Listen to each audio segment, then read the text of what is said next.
Now, as we go toward the spring season now, we're following their calendar. We find that the spring solstice season comes about. Now, this is another very powerful season. In this time, the darkness and the cold are leaving. And now the spring is coming. Light has returned. It is the resurrection of life after death. All the trees lose their leaves except for the evergreen.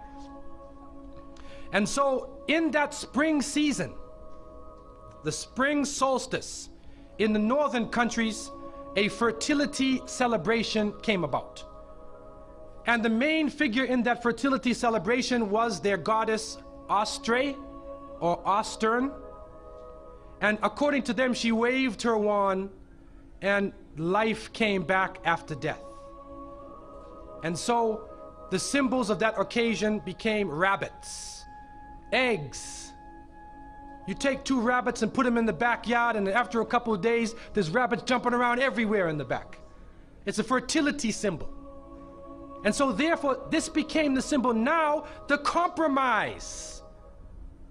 The Christians coming in now who want to get benefit from the nature worshiping people, they use that saying, if you can't beat them, join them. So they came along and they joined them. And so now you find Easter. Look at it. This is supposed to be the time of the death and resurrection of Isa alayhi salam, but it is the pagan rite of the resurrection of life after death. The reality is, and the Muslims understand from the revelation of the Quran, that Allah subhanahu wa ta'ala tells us, they did not kill him and they did not crucify him, Jesus. But it was made to appear to them that they did. And so they carried out the celebration. What happens now is that people are involved in a series of rituals around an occasion which never actually came about. Go ask a regular American or Christian person, what does Easter mean? And they say, well, Easter is the time of the resurrection of Jesus. They don't realize where it actually comes from.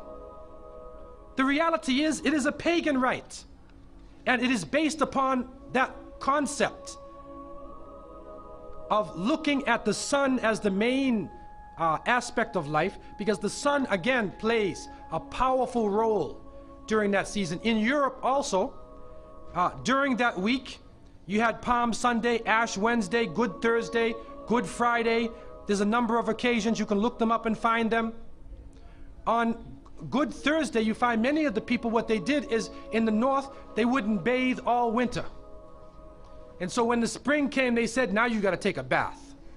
They literally would go into the stream and take a bath, peel off their clothes, and then put on new clothes for Easter Sunday. And so many people you now see wearing their Easter bonnet and wearing their Easter suit and putting on their new clothes, but it is actually a cultural tradition based upon people coming from a terrible cold season where they were even afraid to take a bath.